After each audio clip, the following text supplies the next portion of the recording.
जेजून वपार कित्याक सांगली म्हणल्यात सुवार्थेचे तिरल आटापला।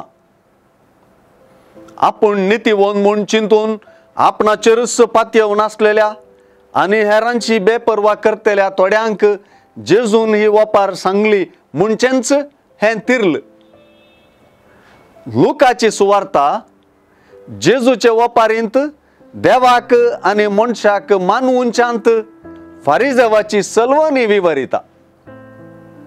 आपुणूच नीतिवंत म्हूण चिंतची, आपणाचेरच पातयेतात शिवाय देवाचेर न्हय। कित्याक नीतिवंत करचें देवान शिवाय मनशान न्हय।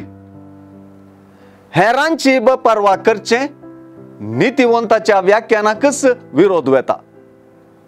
आपल्या वपारींत सुंकागार देवाक मानवल्लो जावन आपल्या घरा पाटींग गेलो, पूण फारिजेव ताका मानवलो ना म्हणच्यांत नीतिवंत कोण म्हणून निर्धार करचें देवान शिवाय मनशान न्हय म्हणून जेजू स्पश्ट करता।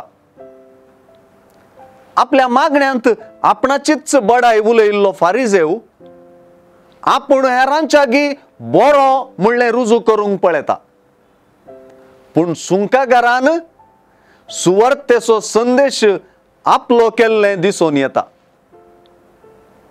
आपलें पाप रडचें मागणें करचे मुखांत्र आनी देवा म्हजी पातक्याची काकुळत कर म्हणचे मुखांत्र आपणाची बाचावी आनी जिवीत देवा हाती आसचें सुंकागार वळखता। हांगासर परत जीण बदलप मागण्याचेंय केंद्र म्हणून जेजू परगटता। सर्वांचे मन समजूंच्या देवाक वडपण चिंतल्या फारिजेवाचे मागणे बुलोवंक शकले ना आनी खालत्या सुंकागाराचे मागणे मानवनासता उरले ना।